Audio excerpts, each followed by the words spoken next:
शिक्षिका बहनों एवं सभी जिंदा व्यक्तियों, आप सबों को सादर प्रणाम, नमस्कार। जिंदा व्यक्तियों मैं इसलिए कह रहा हूं कि आज बिहार में जो शिक्षा की व्यवस्था है, जो लगातार शिक्षा की व्यवस्था चरमराते जा रही है, इस पर विभिन्न तरह के जो शिक्षाविद हैं, जो पढ़े लिखे लोग हैं, वो बिल्कुल चुप है। जिनको आगे आना चाहिए, जिन्हें आज़ादी इसलिए दिलाई गई थी कि वो अपने हक के लिए लड़ेंगे, वो गरीब गुरबों के अधिकार के लिए लड़ेंगे, लेकिन वो आज चुप भी बैठे हुए, एक तरह से समझिए कि वो जिंदा लाश बन गए हुए हैं। इसलिए उन तमाम लोगों से आग्रह है कि आप आगे आए और बिहार की शिक्षा व्यवस्था को सुधारने में अपनी महत्वपूर्ण भूमिका निभाएं।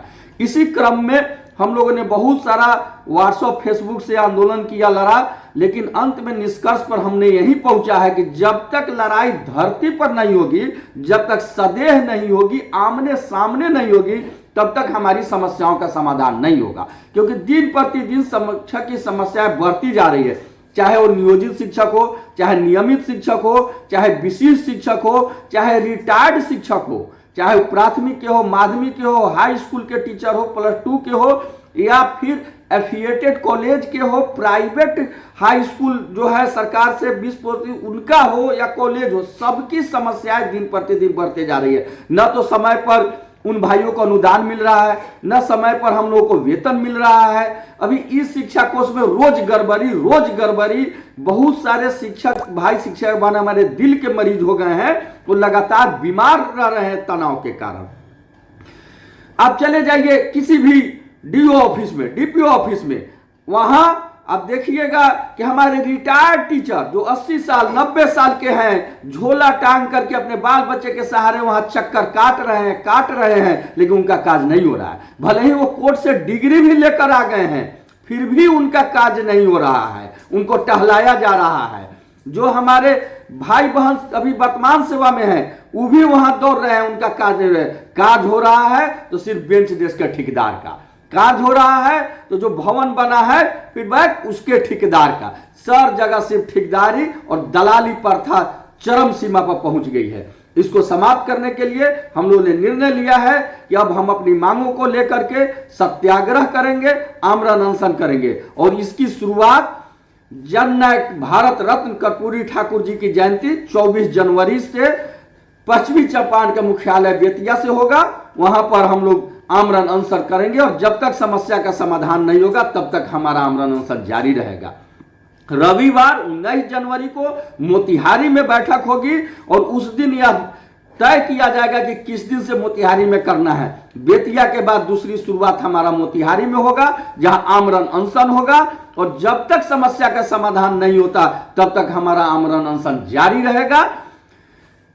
इसके लिए हम लोग 19 तारीख को बैठक कर रहे हैं, 19 को रविवार को बैठक करके इसकी घोषणा की जाएगी। क्योंकि आज आप चले जाइए कार्यालय में तो एक भी शैक्षिक कार्य नहीं, बस सिर्फ और सिर्फ दलाली प्रथा वहां कायम है। अब डैट में चले जाइए, जो वर्षों से ट्रेनिंग कर रहे हैं उनको आज तक यात्रा भत्ता नहीं मिला। जो भाई बहन बीपीएससी से बहाली हुए हैं उनको 3% इंक्रीमेंट का लाभ नहीं मिल रहा है। एक ही विद्यालय में काम करने वाले अलग अलग शिक्षकों को अलग अलग आवासीय भत्ता मिल रहा है, जबकि नियम है कि एक विद्यालय में काम करने वाले सभी शिक्षकों को आवासीय भत्ता मिलेगा।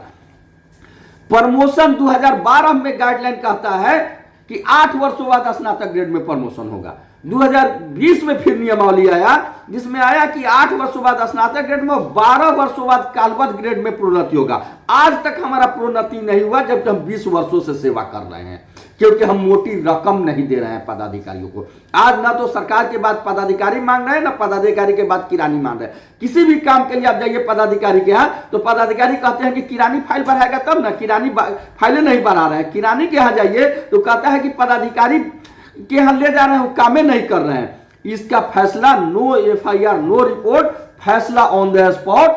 हम लोग आमरण अनशन पर बैठेंगे 24 जनवरी से बेतिया में, और 19 को घोषणा करेंगे कि मोतिहारी में किस दिन, उस दिन मोतिहारी में बैठेंगे और पदाधिकारी को आमरण अनशन पर आकर के जब तक हमारी समस्याओं का समाधान नहीं होता है तब तक हमारा अनशन जारी रहेगा। अब सभी शिक्षक भाइयों, शिक्षिका बहनों और बुजुर्ग जो रिटायर्ड है उनसे भी करबद्ध आग्रह है कि आप अपनी तैयारी शुरू कीजिए, आप अपने हौसला को बुलंद रखिए और आगे लड़ाई के लिए आने के लिए तैयार रहिए। आपकी लड़ाई निश्चित रूप से लड़ी जाएगी और आपको सफलता भी मिलेगी निश्चित रूप से। इसके लिए हमें कमरबद्ध करके लड़ना होगा। आपका केशव कुमार, प्रदेश अध्यक्ष शिक्षक संघ बिहार। जय हिंद, जय शिक्षक।